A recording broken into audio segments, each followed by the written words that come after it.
Hi, this is Dennis with Second Chance Tackle, and I'm finally getting around to a reel that I purchased on a Facebook marketplace lot of fishing reels. They were sold in the springtime, so it's been around a while. This is a personal reel I got as part of a bigger lot. I was actually looking for a 12-foot surf pole and a Penn Battle 6000 reel. And well, there was a lot of other reels and things that the seller had for sale, and one of them was this KastKing Megatron, and I decided I'm going to go ahead and do that.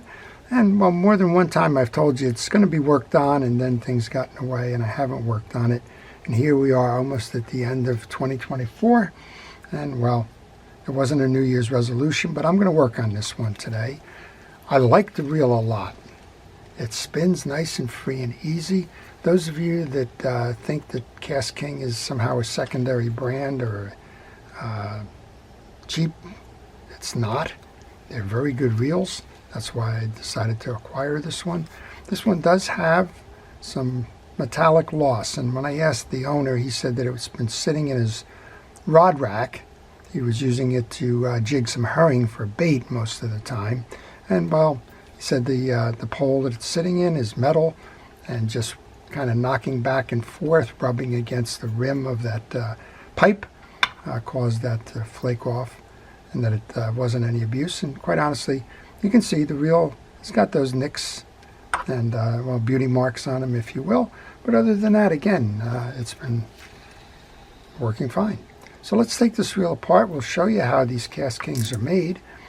We'll show you how to service it, how to keep it running for a long time to come.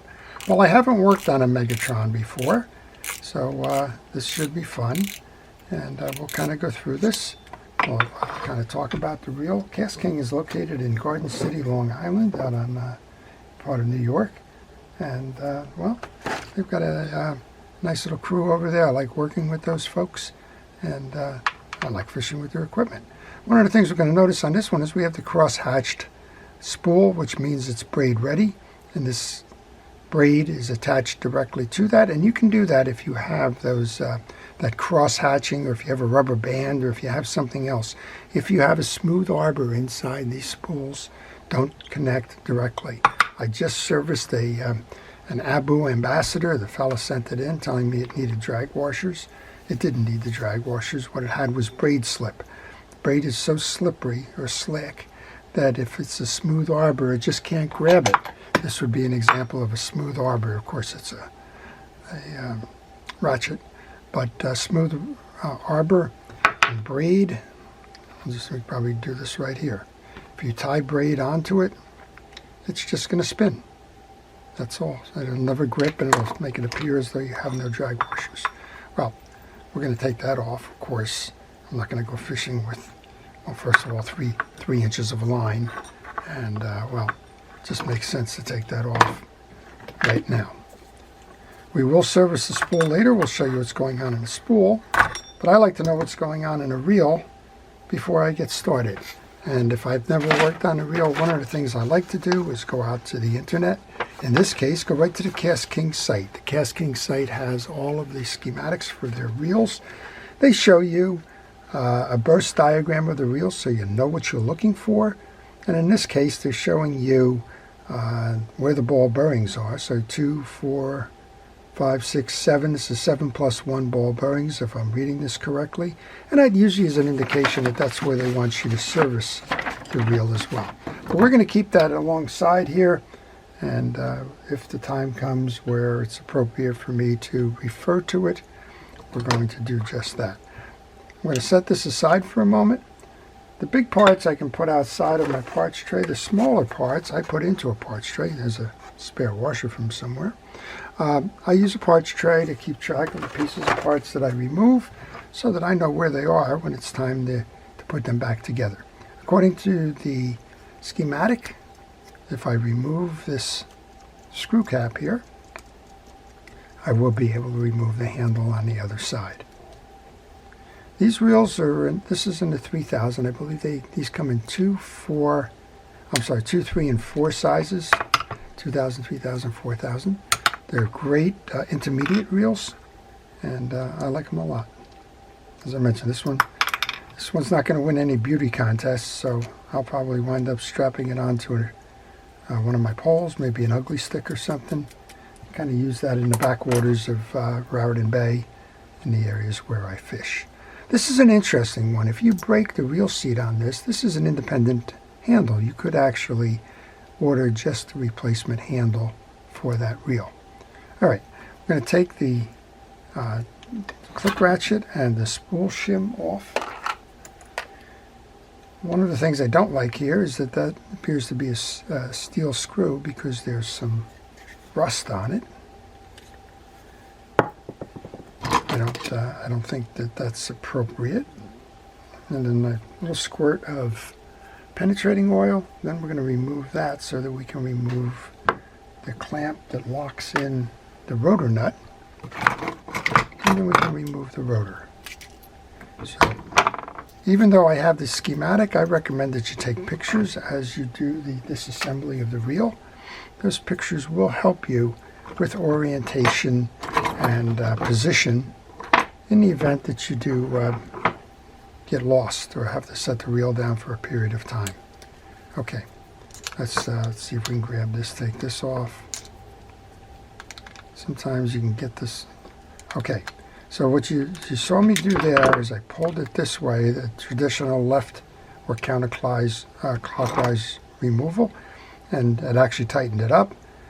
So I immediately tried from the other side, and we've determined that this is a reverse threaded reel.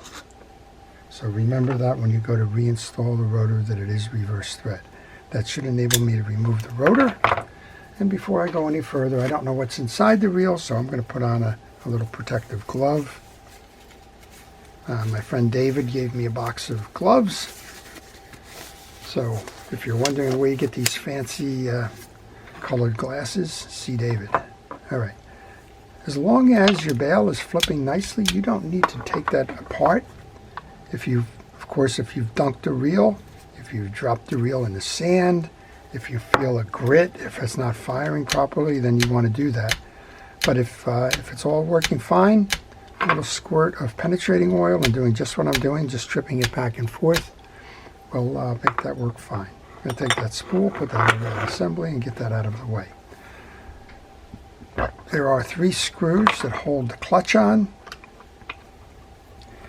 This is a 7+1. This is where the +1 resides. This is your top end of the reel, which has the anti-reverse clutch in it. Just found a spring from a rear drag fishing reel that somebody threw in a box. Every now and then somebody will make a donation of reels that are just pieces and parts. Tell me if I can use them, fine. That's where you found a little washer that stayed behind in that box. And that's where that little spring came from. Okay, I'm going to remove the top cover here. When you remove the top cover, take a note. There is one screw right here that's holding this next cap on. That's the retention cap. And I really like this screwdriver. Not everybody, but sometimes people ask me what it is. This is actually available at Harbor Freight. It's a Phillips head. It's a number 1. And for whatever reason, this tip goes way low so that you can take a screw that has a small slotted in it, and it works just fine. I can't do that with all of them. Okay, there's an up and a down side to this. One of the things that's nice is you have this little piece here. One of the things I didn't pay attention to and I got lucky on is that this reel has an anti-reverse override with a spring. That spring is going to attach to this arm, and I'm going to just say I got lucky. Sometimes that spring is going to fall off, and if you're not paying attention, well, you're going to lose it and you're going to have some problems. Well, now I know the next time I work on a Megatron that there's a spring there. We should be able to remove up and out, and there comes the spring right there. The spring is going to go into my parts tray. We have a bearing and a retention ring. We're going to oil that bearing. I may actually end up replacing that bearing because there was one here. Nope, that runs fine. It sounded like there was a little bit of bearing noise in the one. Okay, just remember or take pictures. You have a washer, the bearing, and the cap. We have our shield. We have our pinion gear. And then underneath all of that is our anti-reverse clutch. Clutch comes off.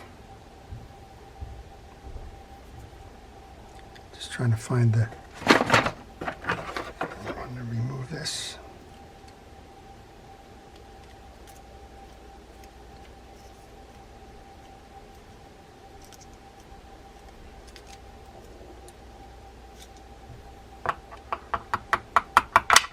There we go.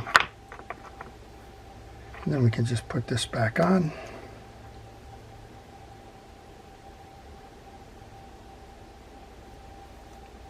So that's your anti-reverse clutch assembly.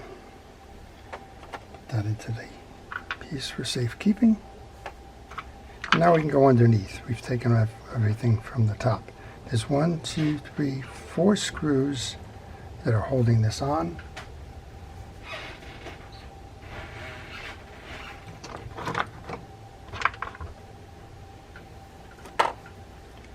Those are also Phillips head screws.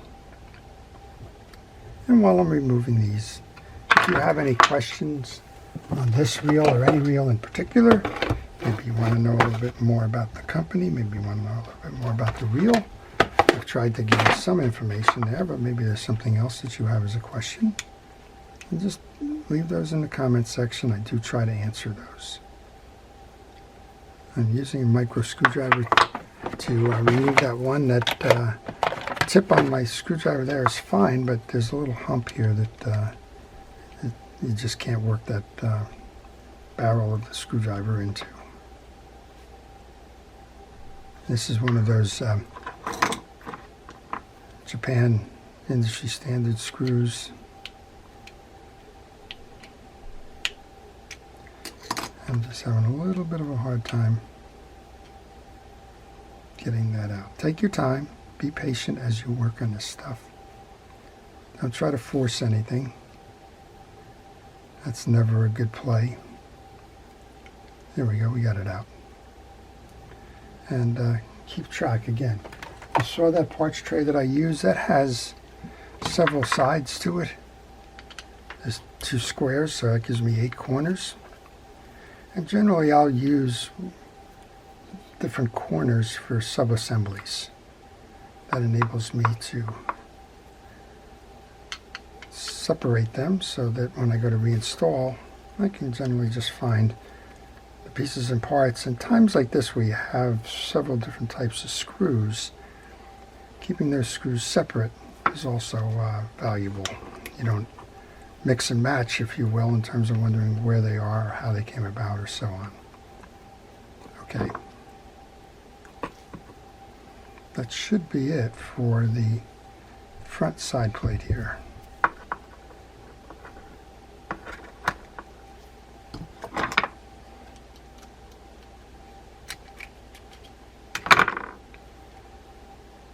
As I mentioned, we have 2 cases to this basically. We have the front case and the back case separated by this handle assembly. I'm going to take this axle shaft out. You can see this is the original greases that were in the reel. This reel was on the water for a while, so it's not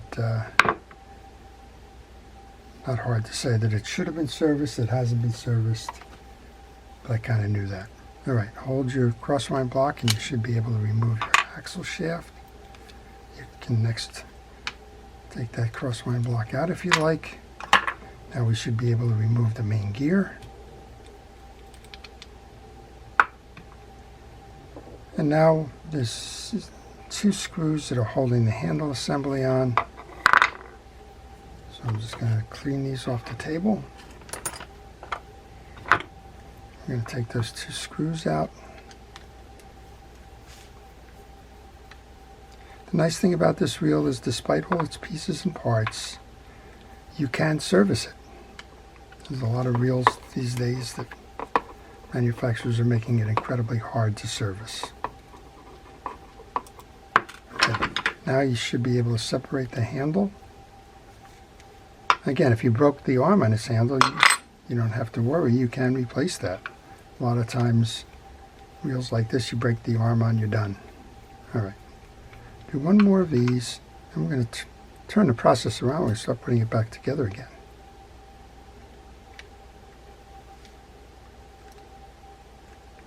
One of the reasons why you go to this level is to inspect the pieces and parts. You're never quite sure what the wear is. We saw the wear on the handle. We got the explanation for that. We understand that part of it, and it makes sense. And I didn't shy away from the purchase of that because of that issue. But the more you, if they tell you only dribs and drabs of things, or if you don't know, maybe sometimes you get the eBay seller said, I just got it at an estate sale, I don't know anything about the reel. If they tell you that, then you should do something like this, a full and complete service, so that that reel doesn't fail you when it comes time to go fishing. All right, we've cleaned the case. We can put that crossline gear back in. There's a little brass washer that separates that. And tie that down. All good. There is a bearing that's on the back of that main gear. I'm going to take that out, test it. I test it by pinching the inner race and turning it, making sure that it's not rough or in any way an issue. We can put that in the back end of the case here. Put some oil on that, and then if you remember the sequence then, next up was putting this handle back on. Before I do that, I've got some chipping going on here. I'm just going to grab a wire brush. I'm going to pull down on that and knock off any flakes that are there. This wire brush has a little bit of grease on it, and I think that may be what I'm going to do. I might wind up painting this, or even, I might even powder coat this. I think I can probably cut that down to raw metal and powder coat it. We'll see. It's got chrome plating or metal plating on it at the moment, so I'm just trying to knock whatever corrosion was off with that. All right, let's take this and put that back on. There's 2 pilot studs, and there's 2 places for the screws. Go ahead and put those screws back in. So far I'm liking what I'm seeing. I don't see anything that's terrible. You can have your opinions about structures. This one does have an anti-reverse override on it. That's important to some, and to others it doesn't matter. But this one does have the anti-reverse override. Okay, that's the piece there. I did notice as I was looking at this that there's a little bit of old grease in that channel there, so I'll get rid of that. You can see that the reel hasn't been serviced in a while. All of the grease that was on this main gear has collected in the center. Centrifugal force has spun that grease inward, where it does no good whatsoever. Clean that up. Use fresh fishing reel grease. I'm using Penn Precision Reel Grease. Check the teeth, make sure that they're all uniform, that they're not chipped or cracked. Check both sides of it. The back side drives that oscillation gear, which we just installed. Bring that over now. I don't even know if we need to put that in at this point. Yeah, let's put that in. It might fall back out, but we're going to put that in for now. And I'm going to install that upper end here. It just makes sense to do that. We're going to take the pinion gear. Looking for my brush. and a paper towel, and of all things I don't have a paper towel, so I'll be right back. That might be a record for me in terms of how far into a service I got without using the paper towel, but we've got it now. All right, hard bristle brush. And pull down on that to get the old grease out. Again, most of that old grease has been thrown off already. And we can replenish that grease.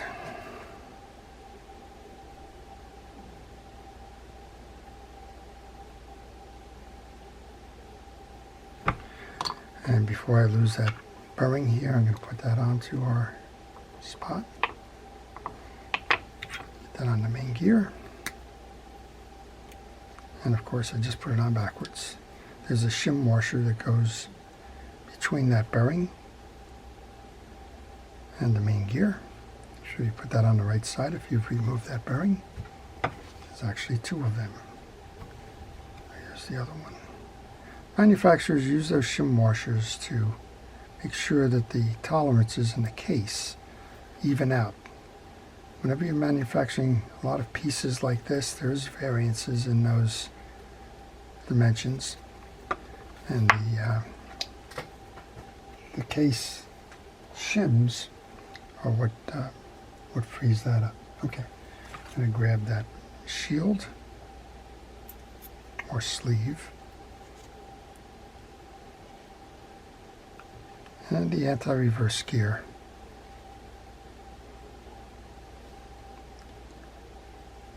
We're going to look for the two slots in the case.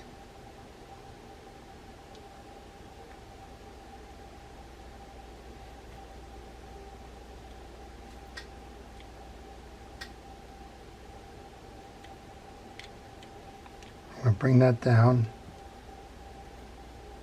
Make sure that it seats properly.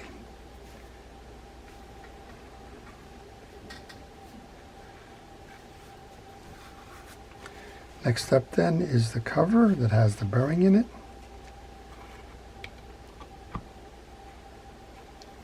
And then the shim washer, or the rotor washer. And we're going to bring our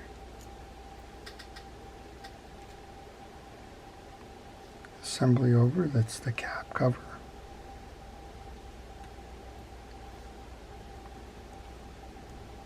We need to make sure that it's set on the one side, and remember we have the one small screw. That goes on the other.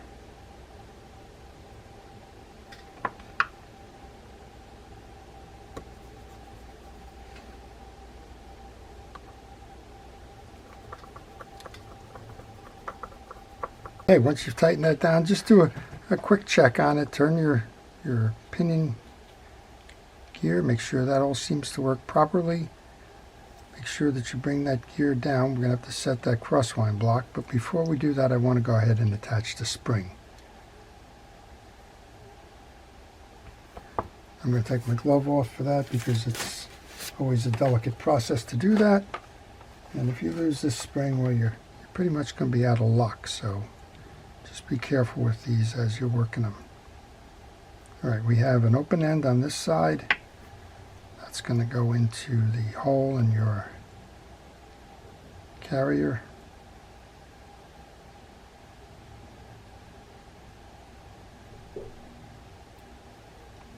And then we have the set over here. I'm looking for my little safety pin.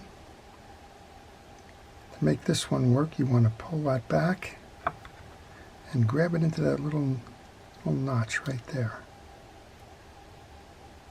Got it. Okay, so hook end on this side, circle end over here. Just pull it over and try to work it around there. Now if you have trouble, I guess you could probably remove this collar and just seat this with the collar removed and then kind of work it over the top. Let's just check, make sure that we have an anti-reverse. We do. Let's check for the override. We have the override. That spring is set properly. All right, let's go to the bottom then. First thing we want to do, of course, is bring that notch down for our crosswind block. We'll go to the parts tray.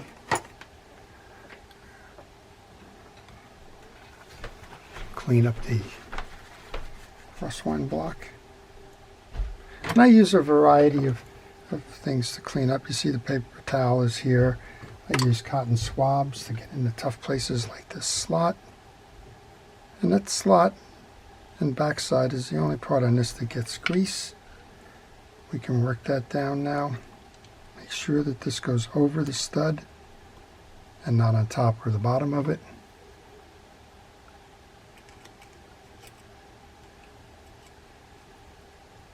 And then get it lined up to accept the axle shaft. Wipe off your axle shaft. There's some old dirt and grease on that. Make sure that all of that comes off.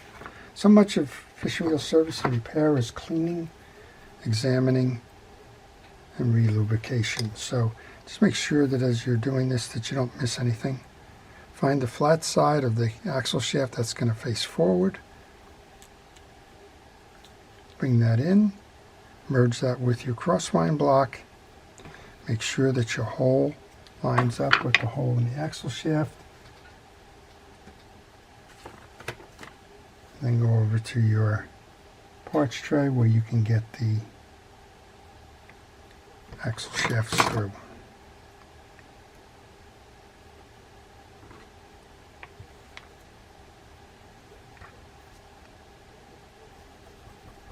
Okay, that's the inner workings of the reel.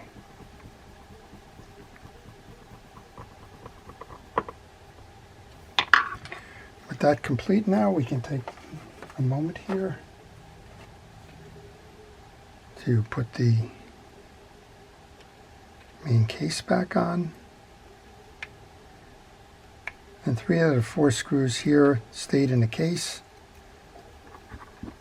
I knew that. Make sure you keep track of that, because if you lose them, again, it's going to be a problem.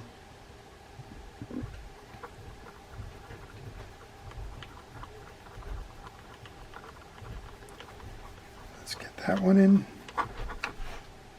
Well, I hope you're enjoying it. Again, I want to encourage you to subscribe if you like these videos. And if you do subscribe, again, use that notification button. That'll tell you when I'm posting. Doesn't look like there's a particular set to this, so just bring the cover over. Well, I guess there is a set. There you go. Make sure that you align to accept the 3 screws. Oh, that was an oops. I missed the screw. And that's where the that parts tray helps. This is that little one that was painful coming out. Should be a little easier going in. There we go. That's in. So let's bring the cap back on again. There's 3 screws that go there. They're all the same. You want to check when you take your screws out. If there's one that's longer or shorter, has a different thread, you want to mark where that is, so that when you put them back in, you get them in the right locations. If one's longer or shorter or different thread, there's a reason for it. I'm sure the engineers came up with something in their design that said that they needed to have clearance or extra holding power or something. So just make sure when you're taking these apart that you remember and that you note where those are. Okay. Well, I like the reel. I didn't see anything unusual in there that would say that this is of poor quality or anything. It's in good condition. It needed service, there's no question about that. As I mentioned, I've been kind of working with the folks over at KastKing as well, so I'm happy that their products are holding well. Okay, we're going to bring this over now. We've used the WD-40 to loosen that up. Remember when we did this that we had a reverse thread? So this tightens as if you're going to loosen it traditionally. You're going to turn it counterclockwise. This is a 10mm nut, so make sure that you bring the 10mm nut tight. And you can give it a spin now, see how it does. Oh, it's even quieter than it was. There you go, that grease made a big difference. Next up then is the little cap retainer. You're going to have to align that with the hole in the rotor. This is like a spinning reel, wheel, not reel.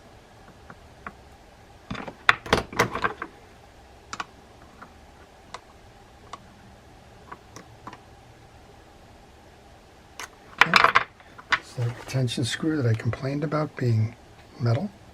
I guess I don't have to complain about it being steel because my magnetic tip holds steel screws. It won't hold stainless steel. Stainless steel is not magnetic. That's on.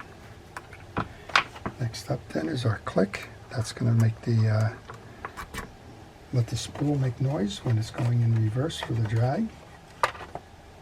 And we have our shim washer.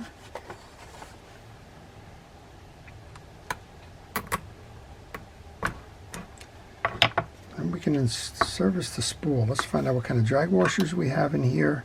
To do that, you want to remove this clip. It's a square clip. It rides in a little groove inside the spool, right here. And when you go to reinstall, you want to make sure that you get them coming out the right way. Looks like we have carbon text washers. That's wonderful.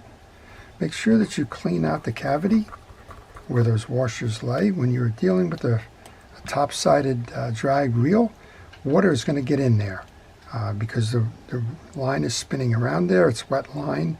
It's going to wind up in that bowl, so make sure that you clean it out of debris. Before I move too far, this is a traditional 6 set of washers. You have 3 drag washers, 3 metals. The metals with the square, well, you'll notice they fit right on the axle shaft. They're going to hold the axle shaft firm. The one in the center is got a circle to it and 2 ears that fit in this slot. That's going to hold the spool firm. When you tighten down and compress, it's an act of holding your axle shaft and your spool both firm to get that drag. And when you loosen up, well, this one lets the spool spin. Okay, 2 keyed washers, one go high and low. I'm checking these are dry and they can run dry. They are carbon text or carbon fiber or some variant of that. They are non-porous. If they're non-porous, they don't require lubrication. You could put some lubrication on that.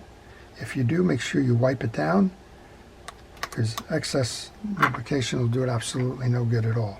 All right, let's take the spool and remount that. Bring that in. This is our drag adjuster knob. Now I did mention water gets in there. They did a good job here with this little rubber boot on it. That'll keep some of that water out. Tighten this down.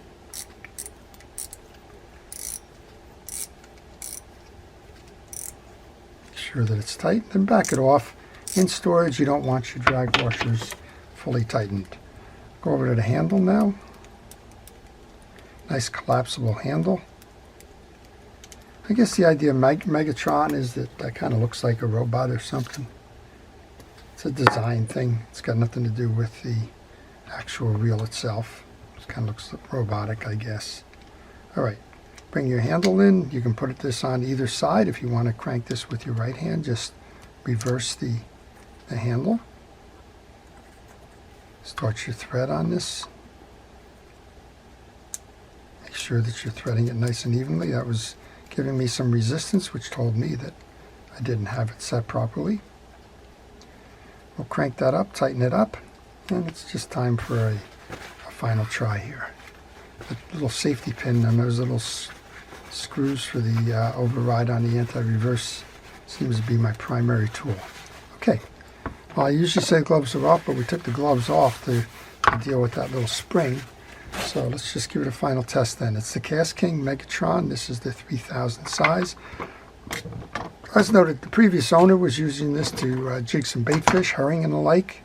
And it's a nice one for that. It's nice for inshore ocean. It is braid capable. We talked a little bit about the cross hatching on the spool, which is going to enable you to load braid directly to the spool without worrying about it slipping. It's got a nice 5.0 to 1. It had 7 ball bearings plus that anti-reverse. That anti-reverse did feature the on-off override switch. So let's give it a ride. Yeah, I like this a lot. We'll be taking this one fishing come the spring. There's just a little bit of bearing noise. I suspect it's that top bearing. And if I get a chance, I'll take that off and I'll replace that one. Right now, has no effect whatsoever on the performance of the reel. And, well, this one's ready to go fishing. I hope you've enjoyed that. I enjoyed working on it, finally getting to it. And for those of you that have been asking about that and have been patient, I thank you for your patience. I want to take a moment to thank our first responders, our police, fire, safety, rescue, everybody dedicated to the public good and keeping us out of harm's way. I want to thank you as well for staying with us, for subscribing if you have subscribed. If you haven't subscribed and would like to, please do so. And again, if you have any questions, please leave them in the comment section. This is Dennis with Second Chance Taco, wishing everybody a great day.